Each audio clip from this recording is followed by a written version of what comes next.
Greetings, acolytes of the Force, and welcome back to today's video. You've come at an excellent time, as we were just to talk about and study more of the ancient Sith manuscripts. The Jedi Order always took to the thought of the extreme uses of the Force as simply being a byproduct of growing closer within the Force. However, the Sith had a much different view, and saw ultimate power as not only a goal to be strived towards, but a necessity in their conquest for rule. Whilst delving into the depths of our most prized Sith holocrons, our researchers have been able to take a closer look at the kinds of powers that the ancient Sith wielded in their time. We hear many legends and tales of these dark overlords, and their unimaginable power that modern Sith cannot possess. Some have been able to bend the forces of nature to their will, while others have acquired command over life and death itself. Well, today, we wanted to compile and compact this list of some of the most powerful Force abilities used by these ancient Sith that the more modern Sith do not normally use, or quite frankly, have never used, as we really take a look today at what the dark side is truly capable of. For this list, we are going to stick to powers or rituals that are conducted by just the raw power of one or several Sith Lords that have accomplished it. So, we will be excluding any powers granted by talismans such as the Rakghoul Plague from the Myrrh Talisman or the weather-bending effects of the Heart and Helm of Grosh. First though, we can see that a few of our acolytes here today have not yet enrolled in our academy. To keep getting a look into our holocrons, be sure to force crush that subscribe button for updates and videos just like this. Now, here are 5 of the strongest powers of the ancient Sith.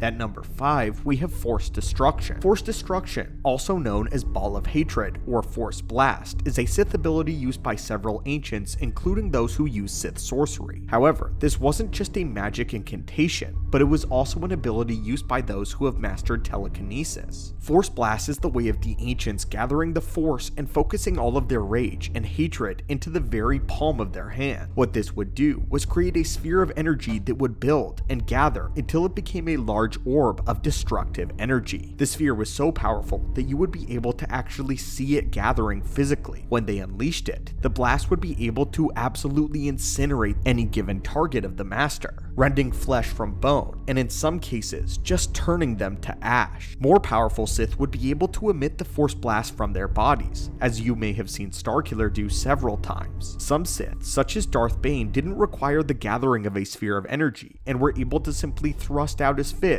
and hurl a wave of dark energy forth and rip asunder whatever was in his way. This is not to be confused with a regular Force push though, as the Force Blast doesn't just hurl any selected target back. Instead, it is a wave or a ball of pure dark side power that will completely destroy all within its path. Those lucky enough to only be caught by the fringes of this blast will be hurled aside. More powerful Sith sorcerers have been able to manifest the Force Blast into visible energies, creating a blast that appears as a purplish black energy. It has also been said that a mastered Force Blast could even affect spirits and any dead creature that is still alive in the Force, causing them to disintegrate. Moving on to number 4, we have the famous Force Storm. Force Storm may be familiar with many of you, as it is a famous ability in the dark inner circles of the Sith. Many Darksiders regard the Force Storm as one of the highest attainable powers, and anyone who was able to conjure a Force Storm without the aid of other Sith was considered to be incredibly powerful and one to be feared. The Force Storm was the culmination of the highest mastery between telekinesis and Force Lightning. Those who mastered telekinesis in both Jedi and Sith circles will be able to use Force Maelstrom, which basically creates a whirlwind of Force energy that picks up all nearby objects and buffets the target. However, by adding lightning into this mix, one can create a Force Storm in its entirety, conjuring a storm that has the effects of creating actual clouds and a torrent of wind as lightning crackles all around. One can focus this ability on a single target, or allow the storm to sweep all that is around them or in front of them. A fully fledged Force Storm can decimate entire forests or armies that lie before it, and can surely turn the tide of entire wars. Most impressively, Darth Bane was able to singularly create a Force Storm while he was still just a Sith apprentice. When Bane was taught just to use Force Lightning, he was able to take this a step further, as he first created an electric hurricane. Next on our list, at number 3, we have necromancy. There are many different kinds of alchemy, spells, and rituals done by the ancients to bring about the horrific phenomenon known as necromancy. Take your pick as to whatever power you want to go with though. The result is usually the same. the ancient Sith king Darth Kagrosh managed to use a ritual that raised all of his fallen Sith pure-blooded brethren after a grueling battle. Both ally and enemy arose from the battlefield fully under the control of the Sith king. And with this foul army, he was able to ultimately storm the tribes of Korriban in that time. Darth Scabrous used a specific ritual to grant himself immortality. However, a side effect of the ritual caused many nearby corpses to rise from the grave,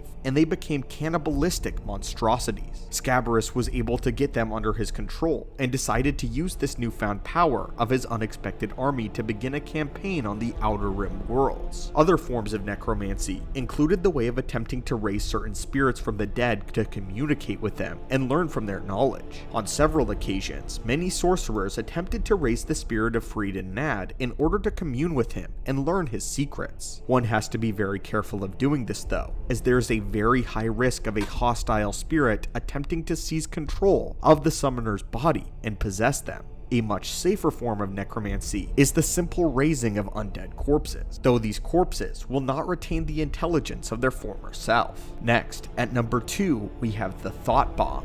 While we did say we wanted to stick with powers mainly used by singular Sith, we hadn't yet gotten the chance to truly talk in depth about the Thought Bomb and give it the attention that it deserves. Plus, a ritual like this most certainly earns its place on this list. The Thought Bomb was a foul Sith ritual that used the combined might of several Sith in order to unleash the full volatile powers of the dark side. The Sith would all get into a circle and hold hands while chanting an incantation over and over again until their minds and their wills all became connected and drawn into the center, where a horrible swarm of energy would begin to encircle one point of focus. When detonated, the Thought Bomb annihilated the entirety, corporeal and non-corporeal, of every force-sensitive being caught within its blast radius, and absorbed their fragmented souls into a swirling vortex of perpetual torment. At the very end of it all, it would remain as a floating orb of silver. Darth Bane tricked the Brotherhood of Darkness famously into using this ritual on the world of Ruusan in order to destroy the Jedi. General Hoth and 99 other brave Jedi marched their way into the cave where the ritual was being performed in order to get Lord Khan to detonate the bomb early, before it became powerful enough to reach all over the planet. This plan worked, and the Sith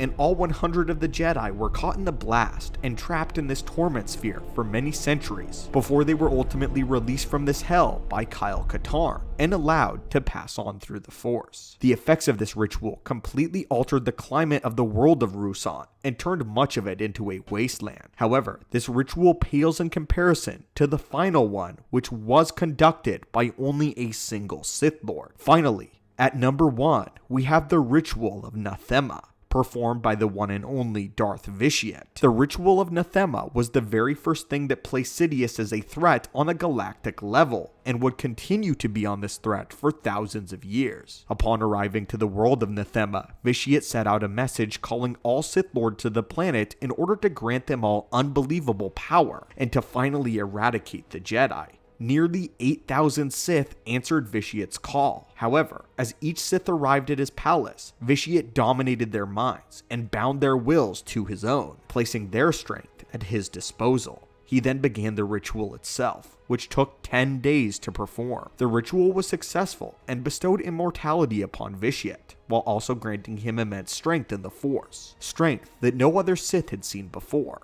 As a result of the ritual, the world of Nathema was left entirely devoid of the Force, and the physical environment of the planet itself was warped and altered beyond recognition. Color seemed to have leached from reality from those who stood on its surface. The entire space appeared to be black, white, and gray, totally sapped of any life whatsoever. None of the Sith in this ritual survived, and neither did any of the native species of the planet, except for an insectoid species that lived underground. After this ritual, Vitiate shed his identity as a Sith Lord and became the individual, an entity known as Valkorion. One might say that most of Valkorion's immense power can be dedicated to this one ritual, as he had planned to use another to boost his power to essentially godhood, and the second time, he was almost successful, but lucky for the fate of the galaxy, he failed. But what do you think about these powers, my friends? Which of these innate abilities and rituals do you think was the most effective? And which of them would you be willing to acquire or even participate in? Let us know down below. And as always, my friends, may the Force be with you, be weary, and have a great day.